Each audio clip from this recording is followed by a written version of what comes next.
scetticismo dal territorio del Polesine restano anche dopo il tavolo tecnico della regione con il governo. Una comunità, quella del Delta, che dagli anni 50 a causa delle estrazioni vive a 4 metri di media sotto il livello del mare.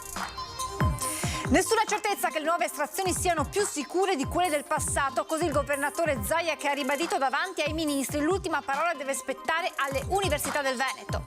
La scuola non può essere materia di competenza regionale. Il Partito Democratico Veneto illustra i principi del disegno di legge sull'autonomia presentato in Senato, ribadito l'obiettivo delle 7 materie. Convalidato l'arresto del 65enne ex autista CTV che ha massacrato la moglie Cinzia a San Stino di Livenza, l'uomo è rimasto in silenzio davanti agli inquirenti. Giovane bengalese aggredita a parole e poi fisicamente a Mestre da una 40enne italiana perché portava il niqab, lo sdegno della comunità della donna che ora pensa di organizzare una manifestazione per lei. Rubavano il portafoglio alle loro vittime e usavano i bancomat. Colpi in serie in tutto il Veneto per 2 malviventi romeni arrestati dai carabinieri, nel mirino gli anziani. 2 anni fa la morte di Paolo Rossi, l'indimenticato campione del Mondiale 82 della Juventus e del Lanerossi Vicenza. Continueremo a ricordarlo, dice il sindaco Rucco, la sua memoria è più viva che mai. L'Immacolata ha portato la neve abbondante sulle montagne venete, dall'altopiano di Asiago alle Dolomiti, vette, città imbiancate, boccata di ossigeno per la stagione turistica. Edizione regionale dei telegiornali di Antenna 3, buonasera e ben ritrovati. Dunque in primo piano torna il tema delle trivellazioni, perché nemmeno il tavolo tecnico della regione con il governo ha aiutato a cancellare le paure e lo scetticismo del territorio del Polesine, una comunità, quella del Delta, che dagli anni 50, proprio a causa delle estrazioni, vive a 4 metri di media sotto il livello del mare. Parlare di nuove estrazioni che potrebbero mettere in ulteriore difficoltà questo territorio in termini di abbassamento è una soluzione che ci spaventa. Fa pensare che questo commento arrivi da uno degli ingegneri idraulici del Consorzio di Bonifica del Polesine, anche dopo la notizia del tavolo tecnico a Roma con le pressioni dal Veneto perché non si torni ad estrarre. L'ingegner Laurenti conosce benissimo la situazione del Delta Po, con i cittadini condannati dalle estrazioni a vivere ogni giorno di fatto con una colonna d'acqua alta 4 metri sopra la testa. Tutti i giorni siamo circondati dall'acqua, abbiamo colonne d'acqua sopra la testa e quando va male d'estate sono colonne d'acqua salata. Perché l'abbassamento di terreni e fiumi causato dalle trivellazioni di metano degli anni 50 non sta causando solo il pericolo inondazione, ma anche con la siccità la salinizzazione di tutto il territorio. E parlare di trivellazioni con l'esperienza che abbiamo avuto per noi è una cosa impensabile. Voi avete più paura della siccità o del cuneo salino? Noi abbiamo più paura del cuneo salino, perché in realtà un po' d'acqua dal Po arriva sempre. È proprio il cuneo salino che ci impedisce di usare quel po' d'acqua che arriva. Delta che è anche pesca per un comparto che teme fortemente gli effetti combinati di nuove trivellazioni e cambiamenti climatici. Pare che sia già una cosa che voglia essere calata dall'alto. Io faccio un appello a ricordare ciò che le estrazioni nel passato hanno prodotto su un territorio così fragile come il Delta del Po. Proprio per questo sia il Parco regionale che i sindaci del territorio pongono una domanda a Regione e soprattutto Governo nazionale. Abbiamo un percorso dove c'è stato e abbiamo pagato caro quello che è stato la subsidenza, perché di questo stiamo parlando, e ad oggi ancora diciamo, ma quello che è stato il beneficio di togliere il metano in Adriatico negli anni 50-60 è stato sufficiente a pagare l'investimento sociale per mettere in sicurezza il territorio, quali alzare gli argini del Po e dell'Adige, quali rimettere in sesto l'argine a fronte mare perché il mare non entri dentro. Idrovore che ora più che mai stanno costando a queste comunità. E tutti gli anni al nostro consorzio Delta del Po consumiamo 10 milioni di kilowattora all'anno. Per quella che era la tariffa media arrivavamo a pagare circa 2 milioni di euro di energia elettrica annui. I rincari che tutti stiamo vedendo e stiamo subendo hanno portato l'anno 2022 a 3 milioni di euro. Tutto questo in cambio di metano. Andiamo a parlare di un 2% del fabbisogno nazionale, quindi parliamo del nulla. Questa dunque è la situazione in Polesine, situazione che approfondiremo ulteriormente domenica prossima nel nostro settimanale Agricoltura. Oggi invece a Vittorio Veneto abbiamo raccolto la risposta del presidente Zaia.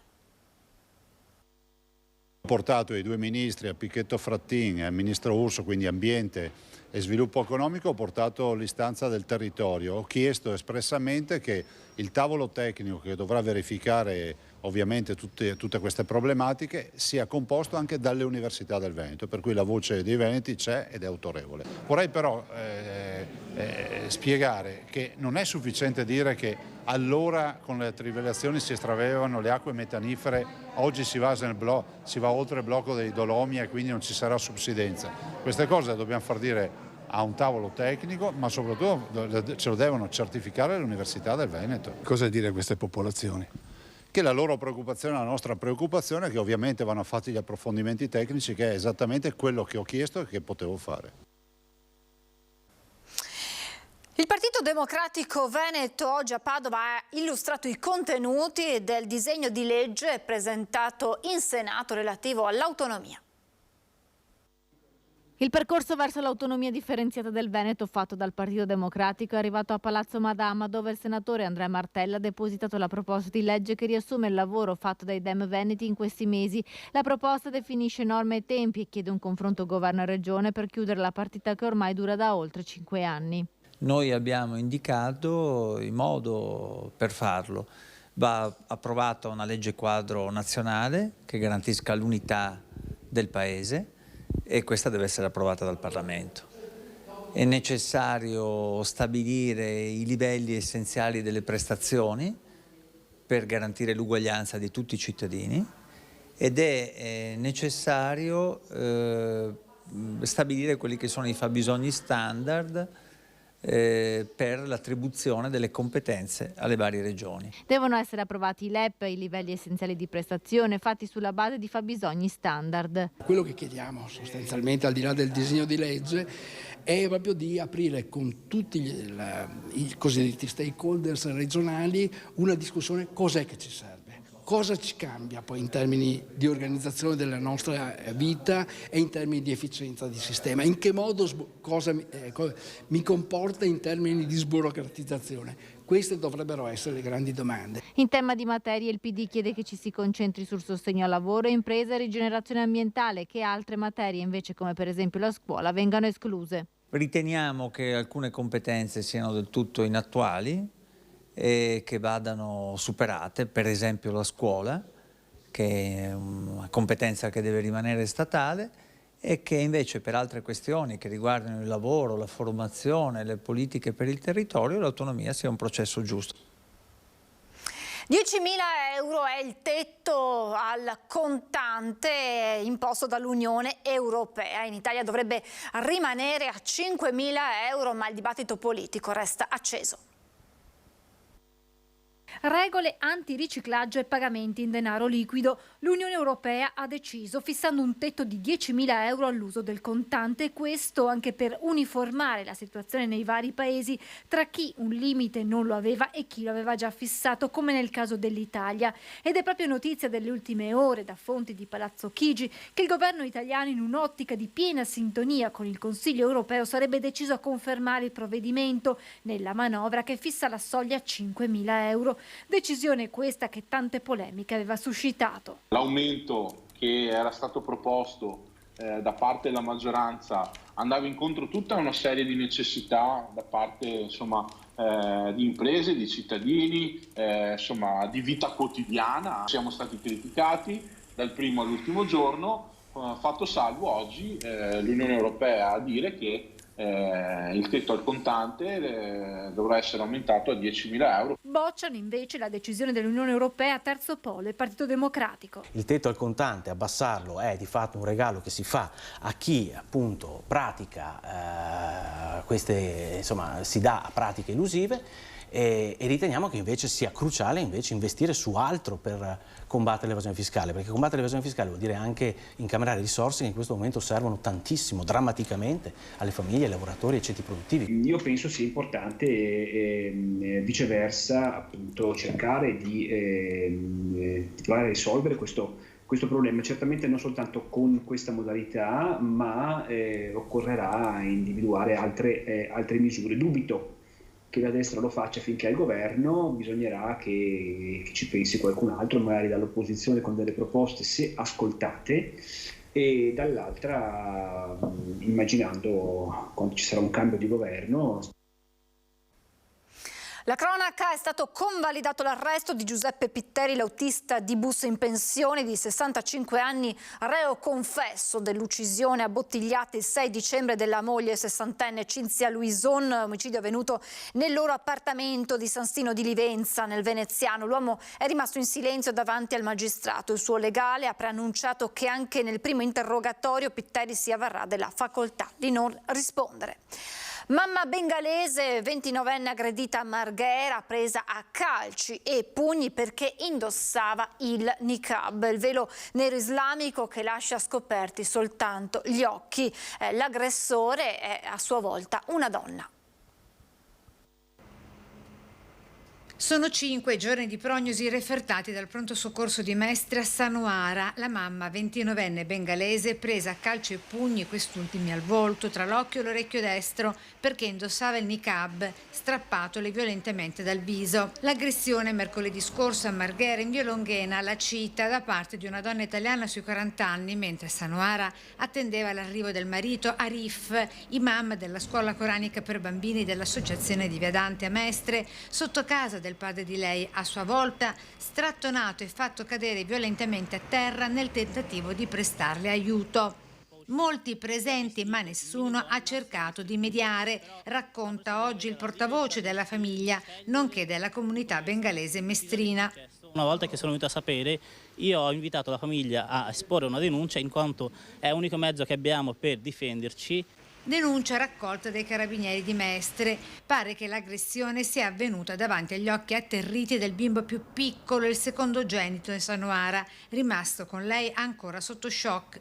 Famiglia che ora, insieme a tutta la comunità bengalese con in testa le donne, sta pensando di organizzare una manifestazione a tutela delle donne che decidono liberamente di indossare il velo, così come riportato nel volantino diramato dopo l'aggressione, perché dicono e scrivono: portare il velo non è un reato. Di sensibilizzare, di far capire la loro posizione, perché fino adesso, da quello che ho visto io in queste città, non c'è mai stato una sensibilizzazione anche di uscita delle donne in giro.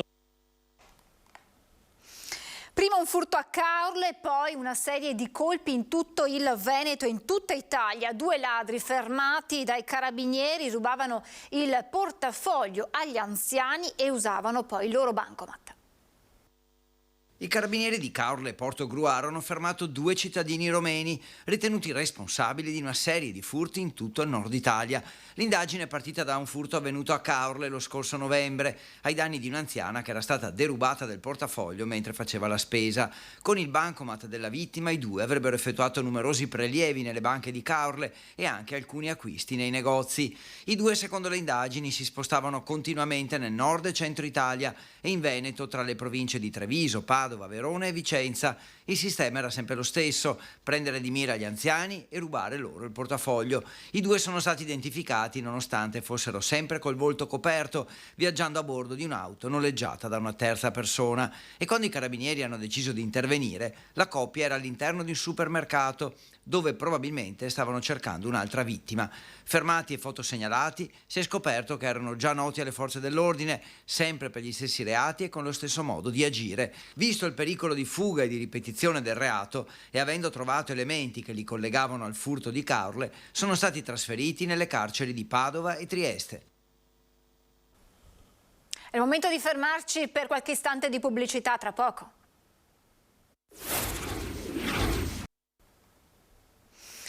Rieccoci in diretta, abbiamo un aggiornamento di cronaca, vi leggo, lo leggiamo insieme, chiedo anche alla regia di supportarmi poi con queste foto dei vigili del fuoco e siamo a Sant'Anna di Chioggia, dove i vigili del fuoco stanno operando in località Sant'Anna lungo la linea ferroviaria per l'investimento di un'auto ad un passaggio a livello da parte della Littorina. Feriti ferita una donna. Il treno della linea Chioggia-Adria ha investito l'auto trascinandola per oltre 100 metri, rimanendo sui binari. I pompieri arrivati dal locale di staccamento utilizzando cesoie e divaricatori martinetti idraulici hanno estratto la conducente, rimasta incastrata e però viva per miracolo. La donna è stata presa in cura dai sanitari del SUEM, è stabilizzata, è stata trasferita all'ospedale. Illese le 5 persone che si trovavano a bordo del treno. La linea ferroviaria è bloccata, sul posto si stanno portando i tecnici della Polfer e delle ferrovie. In corso le operazioni di disincastro dell'auto dai respingenti del treno. Insomma, un incidente che poteva avere, lo potete capire, conseguenze molto più drammatiche. E adesso 2 anni fa la morte di Paolo Rossi, il grande e indimenticato campione che Vicenza, la sua città adottiva, continua a ricordare con una serie di iniziative.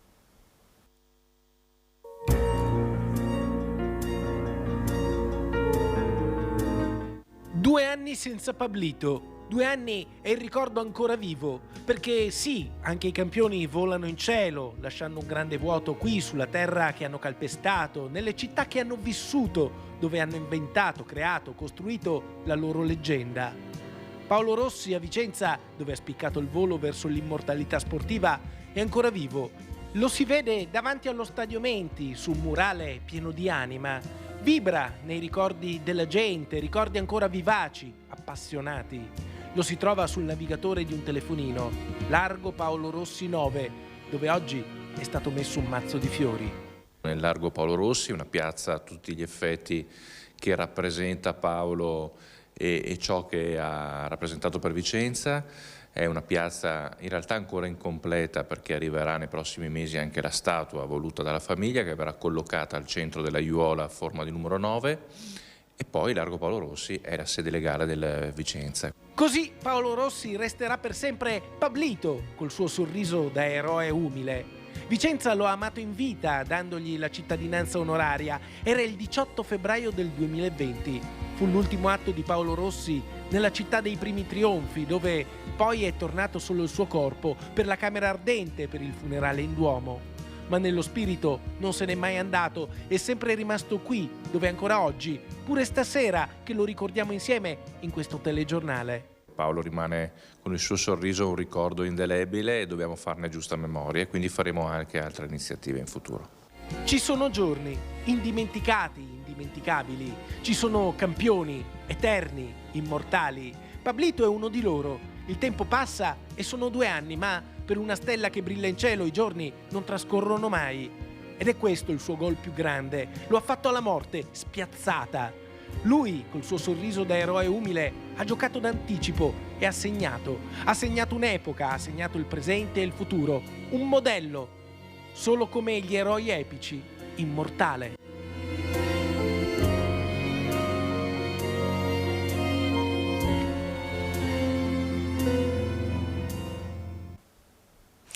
Era stata annunciata ed è arrivata la neve anche a quote basse nelle valli dolomitiche. Questi che vi mostriamo sono gli scatti degli automobilisti in transito per lo più sulla Gordina, dove si sono riscontrati problemi maggiori a causa di chi transitava con gomme non adeguate e senza catene al seguito. I controlli della polizia sono scattati immediatamente sia sulla 203 che sulla 51 di Alemagna all'altezza di Longarone in direzione nord. Non si può però parlare al momento di nevicate eccezionali. Già da questa sera infatti e fino alle ore centrali di domani sono attese ampie schiarite. Lo segnala l'ARPEV di Arabba, che avverte di un repentino cambio delle condizioni climatiche previsto per domani pomeriggio, quando la neve si ripresenterà già a partire dagli 800 metri di quota. E nevicate, fiocchi di neve anche sull'altopiano di Asiago. Tutto questo rappresenta una boccata d'ossigeno per la stagione turistica invernale. Il ponte dell'Immacolata ha rispettato le promesse e sta portando la neve sull'altopiano dei 7 comuni, dando ufficialmente il via alla stagione turistica invernale. Nelle scorse ore i primi fiocchi sono scesi fino ai paesi e nei fondovalle, per poi assestarsi in modo più deciso sui rilievi per la gioia dei primi turisti, degli appassionati di sport invernali e per la felicità degli operatori che ripongono in questa stagione grandi aspettative. Le nevicate importanti di questi giorni hanno permesso di aprire gli impianti alle Mellette e sul Verena, dove l'8 dicembre si è già visto il primo attesissimo pienone. Restano per ora al palo, in attesa di qualche centimetro di neve in più, gli impianti di risalita del Caberlaba e altre strutture a quote più basse.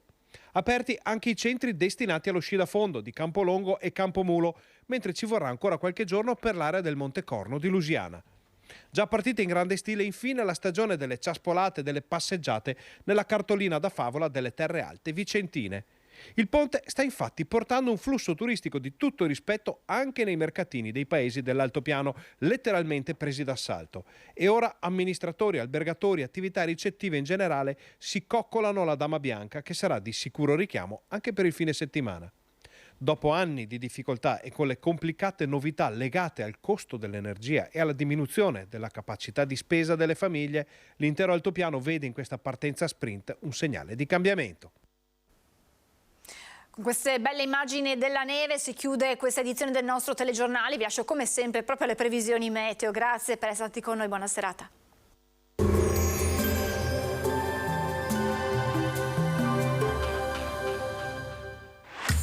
Non ammirare Vittorio Veneto, ma vieni a viverla.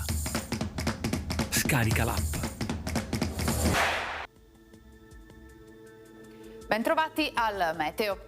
Prosegue il maltempo sul nostro territorio, sarà ancora instabile nel weekend. Vediamo il dettaglio di sabato 10 dicembre. Sul Veneto sarà perturbato con cielo molto nuvoloso e precipitazioni inizialmente sparse, poi via via più diffuse. Limite della neve intorno ai 1100-1400 metri sulle Dolomiti. Temperature stazionarie minime tra 2 e 6 gradi, massime invece comprese tra i 6 e i 10 gradi all'incirca. Spostiamoci ora sul Friuli Venezia Giulia. Anche qui cielo coperto, al mattino momenti più asciutti, nella seconda parte della giornata piogge diffuse, anche abbondanti. Temperature minime tra 4 e 6 gradi, massime intorno ai 7-12 gradi. Infine diamo uno sguardo al Trentino Alto Adige. Avremo qualche nebbia di mattina, a seguire piogge e locali nevicate oltre i 1000 metri. Temperature minime intorno allo 0, massime sui 5-6 gradi. Dal meteo di Antenna 3 per ora è tutto, grazie per l'attenzione, arrivederci.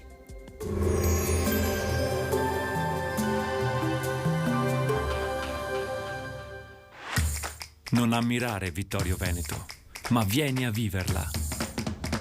Scarica l'app.